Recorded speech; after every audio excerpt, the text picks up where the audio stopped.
তো সোশ্যাল মিডিয়ার কিছু ক্রিয়েটার ভালো মন্দ নিয়ে আছে, কিন্তু আজকের দিনে খুবই নোংরার মধ্যে চলে গেছে, যেটা মুখে প্রকাশ করা যায় না। তো দাদাভাই কিন্তু আগে একদিন এসে এই অন্যায় অত্যাচার দেখতে না পেয়ে দাদাভাই এর দুটো কথা বলুন। আমি একটা কথা বলছি, তোমরা যারা ক্রিয়েটার রয়েছো, ইউটিউব থেকে কামিয়ে খাচ্ছ, নোংরামো করো। প্রথম কথা, পিআইআর বলে একটা জিনিস রয়েছে, পাবলিক লিটিগেশন অ্যাক্ট। সেখানে যদি কেস করি না, তোমাদের আইডিগুলো 1 সেকেন্ডে উঠবে, তারপরে কোর্টে বিচার হবে, আগে আইডি উঠবে। যে খাবারে তোমরা নোংরা ফেলে নিজের প্লেটে খাবার নিচ্ছ, সেখানে নোংরা ফেলছো, সেখানে তুমি ভিডিও ক্রিয়েট করে দেখাচ্ছ নিজের ভিউজের জন্য।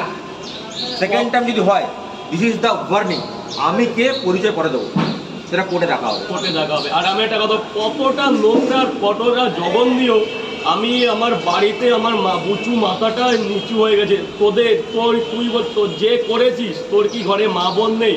তোর কি কোনো তো মায়ের সন্তান?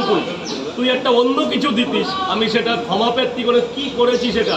তা তোর দিন খুব তাড়াতাড়ি আসছে, যে করেছিস খুব তাড়াতাড়ি তোর দিন আসছে। আর একটা কথা বলে দিচ্ছি, হাজরা শুভ বলো, বাকি জায়গায় যাই বলে, একটা ছেলে সারা রাত ধরে খাটে, সারা রাত ধরে খেটে এখানে সবাইকে সার্ভিস দেয়, মানুষজনে খেতে পায় ঠিকঠাকভাবে, তাকে এভাবে নোংরামো করা।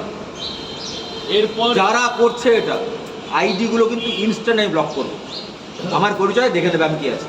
যাক, দাদা ওয়ার্নিং দিয়ে যাচ্ছে, যে বা যারা করছো কিংবা করছেন, এগুলো বন্ধ করুন। আসুন, খান দান আনন্দ করুন, একে অপরের প্রতি ভালোবাসাটা রেখে দিই। আমরা বাঙালি, সবার কাছে হাত জোর করছি, আমিই নত হচ্ছি, কেউ এগুলো করো না। এগুলো শিক্ষা কিংবা সভ্যতার বিবর্তন না, এগুলোকে নোংরামি বলে। নোংরামি করো না।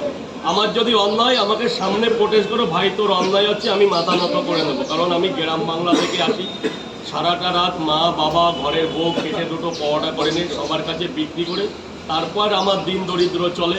অত্যন্ত পরিশ্রম করতে হয়, অত্যন্ত গরিব ঘরের ছেলে, তা নাহলে এখানে এইভাবে আসতাম না। তো কি আর বলবো, নোংরামি করো না, ভালো করা। যদি নোংরামি করো, কিন্তু এরপর অন্য কিছু হবে। লাস্টে আমি একটা কথা বলে দিচ্ছি, রাজুদার জন্য আমি আছি, বাকি দেখে নেবো যদি নোংরাম কেউ করে। এরপর দাদাকে এরপরেই জানতে পারবে। ব্যাস, বলো। এটা